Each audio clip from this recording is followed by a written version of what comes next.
Scorpio, I'm Lisi, the High Priestess, and this can resonate in your past, present, or future conversations that you're having synchronicity. Okay, press like, subscribe, notification bell. With the notification bell, you can get my live. Okay, I have a very stuffy nose, but bear with me.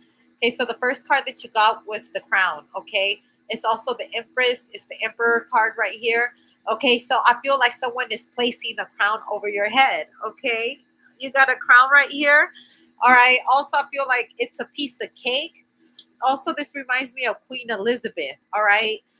Scorpio has the crown. The crown has been placed upon you. Also, this is your head chakra. All right. Cover your crown is what I hear. Okay. Also, I feel like someone's in disguise here. Okay. Like someone goes out in public, like it really reminds me of Princess Jasmine. Okay. When she wanted to get out of her building or out of her palace, she disguised herself as a peasant. Okay. And then she met Aladdin. When she got with Aladdin, he realized that she was the princess. Okay. So I feel like there's two people faking it until they make it. There's a princess trying to get out of being in royalty and stuff. She wants to be amongst the commoners and she's having to escape it. And then there's a poor person that is like acting like they're rich so they can get the princess.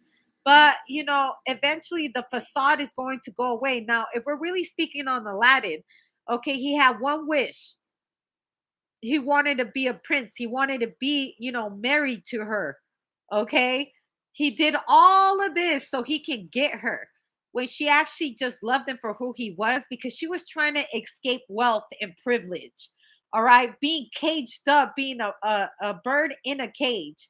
And this man was trying to pretend to be someone he was not, a knight, shiny armor type of prince, and that he was going to save her from everything, but he was a commoner. Okay, so changing roles, changing places as well. Oh my gosh, my hair's so long, I almost pulled it right now. But understanding like different positions, different roles. Like if you were poor before, you know what it is to be on the come up and becoming rich. If you've been rich and you've had to go back to being poor, you understand what it takes or what you lost and being back to being humble. Okay, so I really feel like someone's trading places. All right. Also, this reminds me of undercover boss. All right, pretending to be someone they're not. All right, being in disguise to see how someone really is. All right, because someone comes from royalty.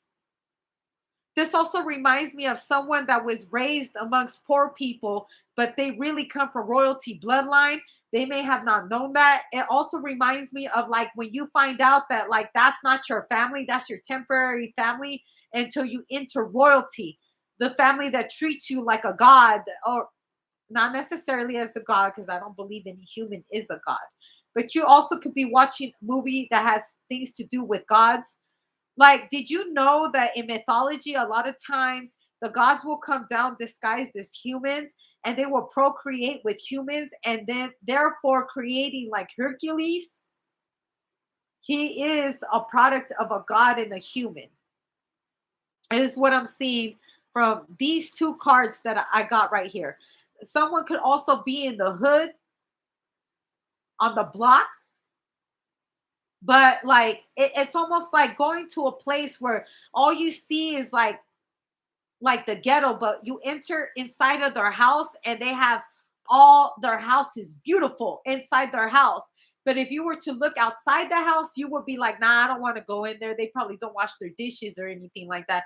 But once you set foot in that, and you know what? This is very real. I swear in the projects, a lot of projects, I'm Latina, soy Mexicana, I'm Mexican. In Mexico, there's a lot of places that from outside you wouldn't want to go in there. But once you go in there, like inside the house, especially with narcos, with people who are dope dealing, that kind of life, you will look outside the home and think that they're poor. But once you go inside, they have a house full of wealth. Okay, I also hear there's no place like home. Home is what you make it as well. You can live lavishly and actually be poor. You could be poor and living lavishly because you know how to manage your money. It's all in perspective on how you see yourself. Someone else might think that you're a bum, but somebody else might think that you come from royalty. Also, the poor keeps getting poorer and the rich keeps getting richer. All right. Two different classes. Speaking on Queen Elizabeth, it's almost like Prince Harry and his wife, Meghan. Something like that, like getting married into royalty or, leaving your privilege to live a humble life.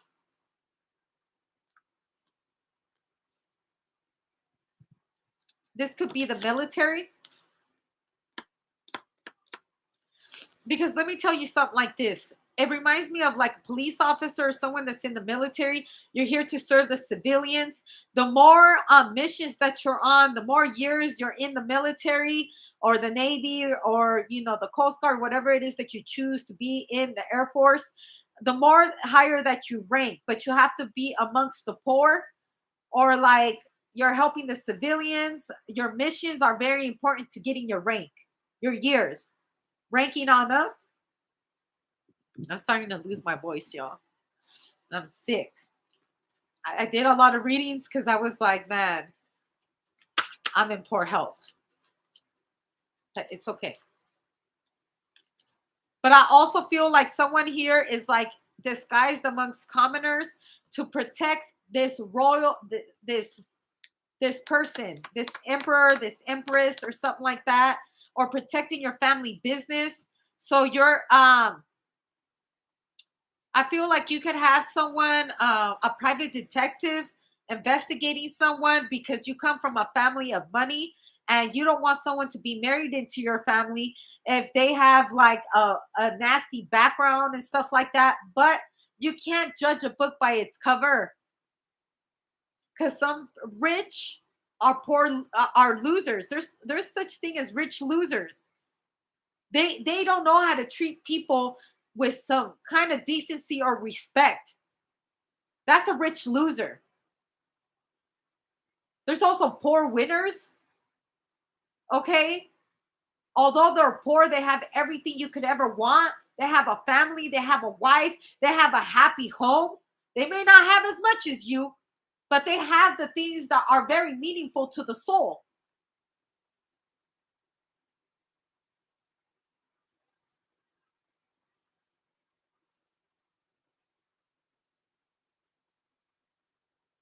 I feel like we're talking about two different classes.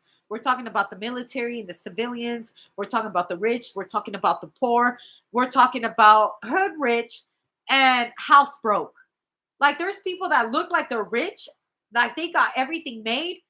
They're driving a Mercedes Benz. They live in a fucking nice ass house. They have a good career, but they're filing for bankruptcy. They're barely making ends meet, keeping up with the Joneses. And then there's people that like are in the hood. Okay, they may have to manage their money, but they're not in debt. They're barely getting by, but at least they have a roof over their head. At least they have electricity. At least they got family. At least they got each other. I also feel like you're starting to see the upside of the downside. I just want you to know that there's no one walking this earth that ain't got issues. Issues don't discriminate on the poor or the rich. We all got issues. Just what issue are you dealing with right now? How are you posing on the front magazine of your issue? Some of us pose like we're rich and some of us pose like we're poor. You do know that a lot of, I think it's a poor man mentality when you flash your money all the time because money speaks for itself. Like it's crazy that you'll go through Facebook or through certain, like even on videos, you see people flashing money. But all that money that they're flashing is fake money. Those chains that they're wearing is fake. It's all a facade on trying to get rich.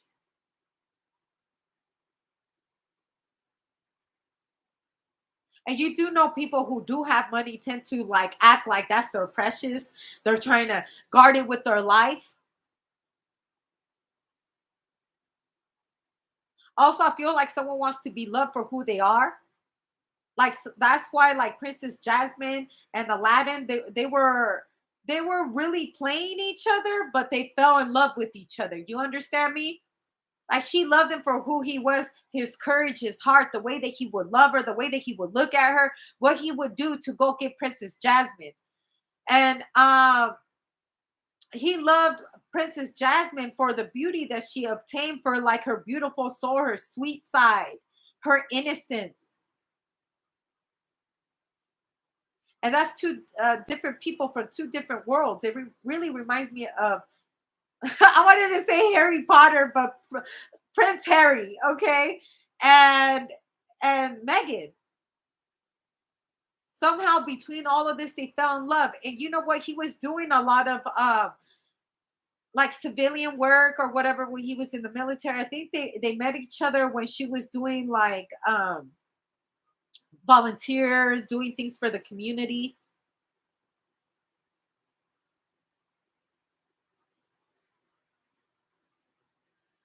The star card. And then here comes the bad guys, which could be your family, which could be your father, your mother, okay, being poor, facing the truth on the realities. You come from two different worlds. How can we make this happen? Because in Aladdin, we had Jafar, and Jafar felt like Princess Jasmine was owed to him, that he like, that's my chick, and that wasn't his chick. She didn't like him. But someone felt very entitled to Princess Jasmine. Princess Jasmine felt something organic for Aladdin. So I feel like for every love story, there's a villain. What would you say about who is your villain in your love story? I'm going to leave it at that.